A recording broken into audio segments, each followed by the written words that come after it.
انت بقى السعال الديكي؟ أنا مش مجرد كحة، أنا بكتيريا نفسها طويل جدا. اسمي الحقيقي بيرتاسيس بكتيريا، وبقعد في جسم المصاب لأسابيع وشهور، عشان كده بيسموني سعال الميت يوم.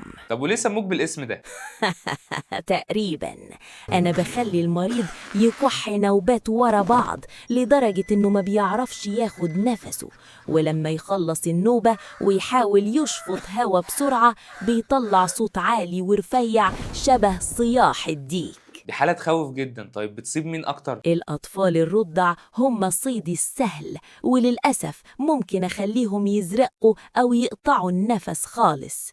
الكبار ممكن يجيلهم بس بتبان كأنها كحة ناشفة ومزعجة مش بتسيبهم. طب ازاي نفرق ما بينك وما بين دور البرد العادي في الاول؟ في أول أسبوع بكون متنكر في صورة برد عادي، رشح وحرارة بسيطة، بس بعد أسبوعين ببدأ أكشر عن أنيابي، ونوبات الكحة بتزيد لدرجة إن المريض ممكن يرجع، يعني يتقيأ بعد الكحة. طب وايه الحل؟ ازاي نحمي ولادنا منك؟ التطعيم هو عدوي الأول.